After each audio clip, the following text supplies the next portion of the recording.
مومن کو دنیا یا آخرت کی جو کوئی مشکل درپیش ہو، حق تعالی شانہ کی رضا اور خوشنودی کے لیے 2 رکعت نفل اطمینان قلب اور توجہ خالص اور بشاشت طبع کے ساتھ پڑھ لے۔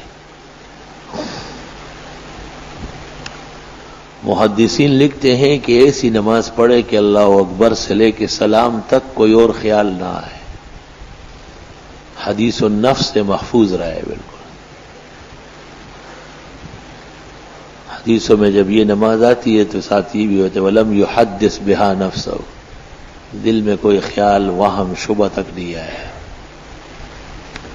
اور یہ تب ہوتا ہے جب غذا درست ہو، نگاہ پاک ہو، شرمگاہ کی حفاظت ہو، عبادات میں نقد اور صداقت سے پیش آئے۔ یہ خیالات اور وساوس جو ہے اس کی ایک حد مقرر ہے، اس کے بعد ختم ہو جاتی ہے۔ گرد و غبار کی طرح یہ اڑتے ہیں ابتدائی مراحل میں، اور یہ بڑھتے ہیں مفاسد سے، برائیوں سے اور بد یقینیوں سے اور بدفعلیوں سے یہ بڑھ جاتی ہے۔ اس لیے کاملین اور خدا تعالیٰ کے نیک بندے، ان کے ہاں یہ خیالات ویالات نہیں ہوتے، توجہ الی اللہ بڑی زبردست ہوتی ہے۔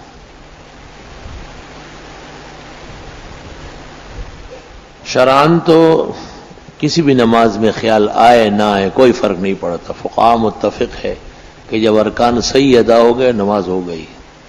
لیکن منازل کے حصول کے لیے، اللہ تعالیٰ کے ہاں قرب اور درجے کے لینے کے لیے نماز کی توجہ بہت ضروری ہے۔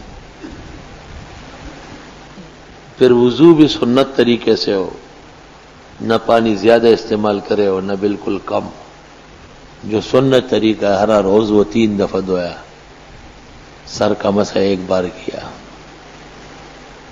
یہاں تک اہتمام کرتے ہیں کہ سنت کے مطابق وضو سے فارغ ہو کے کھڑے ہو کے 2-3 گھونٹ پانی بھی پی لیتے کہ بھئی یہ اتباع بھی رہے۔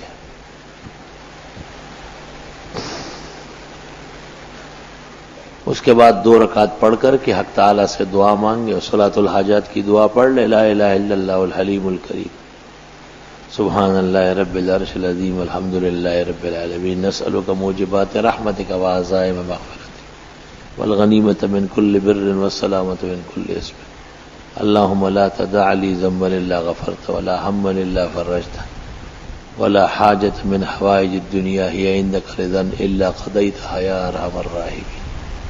اور پھر دعا مانگے۔ تجربہ ہے کہ اللہ اس مشکل کو حل کر دیتا ہے اور پریشانی دور ہو جاتی ہے۔ یہ تو روزانہ دن میں یا رات میں کسی وقت 2 رکعت پڑھ لینا چاہیے، اور حاجات جتنی ہے حق تعالیٰ کے حضور پیش کر دی جائے کہ اللہ یہ مسائل اور مشکلات ہے، آپ اپنے خزانوں سے اس کا انتظام فرمائیں۔ اللہ، پھر صرف یہ نہیں کہ اس کی وجہ سے ہزاروں اوروں کی مشکلات حل ہوگی۔ اللہ، ایسے کاملین میں نے دیکھے کہ بس ہاں و نہ ہاں و نہ،